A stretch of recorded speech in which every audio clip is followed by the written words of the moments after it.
Hallelujah, glory to God. ஆண்டவரும் இரட்சகருமாகிய இயேசு கிறிஸ்துவின் நாமத்தினாலே உங்களை வாழ்த்தி வரவேற்கிறேன். Cleansing by the blood of Jesus Christ. இதை குறித்து நாம் தியானிக்க போகிறோம்.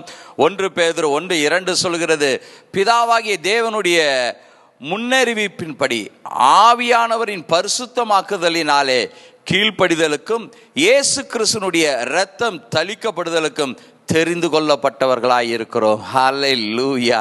பாருங்க, இயேசு கிறிஸ்துடைய இரத்தம் நம்ம மேல தளிக்கப்பட்டதற்கு முன்குறிக்கப்பட்டு இருக்கிறோம், தெரிந்து கொள்ளப்பட்டவர்களாக இருக்கிறோம். உலகத்தில் எவ்வளோ ஜனங்க இருக்கிறாங்க பாருங்க, ஆனால் உங்களையும் என்னையும் தேவன் தன்னுடைய பிள்ளையாய் இருக்கும்படி தெரிந்து கொண்டு இருக்கிறார். ஹல்லேலூயா. இந்த தெரிந்து கொள்ளுதலுக்கு இயேசு கிறிஸ்துவின் இரத்தம் ஒரு முக்கிய பங்காக இருக்கு. அவருடைய இரத்தத்தினால சுத்திகரிக்கப்பட்டு இருக்கிறோம். அவருடைய இரத்தம் நம்மை சுத்திகரித்து இருக்கிறது. ஹல்லேலூயா. அதற்காக நாம் தெரிந்து கொள்ளப்பட்டவர்களாய் முன்குறிக்கப்பட்டவர்களாய் இருக்கிறோம். எப்படிப்பட்ட கிருபையை தேவன் கொடுத்திருக்கிறார் பாருங்க.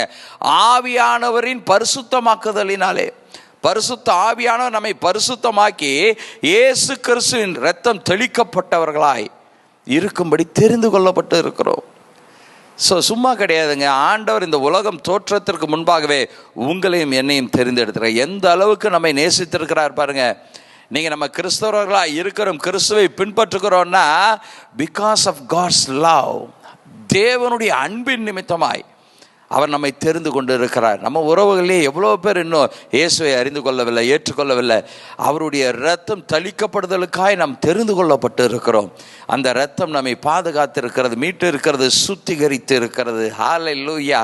அந்த சுத்திகரிக்கப்பட்டு பரிசுத்தவான்களாய், நீதிமான்களாய் நாம் இருக்கும்படி தெரிந்து கொள்ளப்பட்டவர்களாய் இருக்கிறோம். கண்களை மூடி நாம் ஜெபிக்கலாமா? எங்களை அதிகமாய் நேசிக்கிற எங்கள் அன்பின் ஆண்டவரே, நீர் எங்களை எவ்வளவாய் நேசித்திருக்கிறீர், எவ்வளவாய் அன்பு கூர்ந்திருக்கிறீர் ஆண்டவரே. அதற்காக நன்றி செலுத்துகிறோம் ஐயா.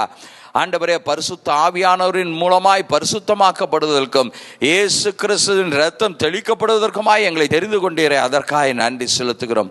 உம்முடைய கிருபைகளை எண்ணி பார்த்து நன்றி செலுத்துகிறோம். இந்த கிருபை நிமித்தமாய் உண்டான ஆண்டவரே இந்த பரிசுத்தமாக்குதலிலே நாங்கள் நிலைத்திருக்க தேவன் கிருபை பாராட்டுங்க ஆண்டவரே. தொடர்ந்து உம்முடைய கிருபை, சந்தோஷம், சமாதானம் நிறைவாய் ஆண்டவரே உம்முடைய ஜனங்கள் வாழ்க்கையில உண்டாயிருக்கும்படி இயேசு கிறிஸ்துவின் நாமத்தினாலே ஆசீர்வதித்து ஜெபிக்கிறேன் எங்கள் ஜீவனுள்ள நல்ல பிதாவே, ஆமென்.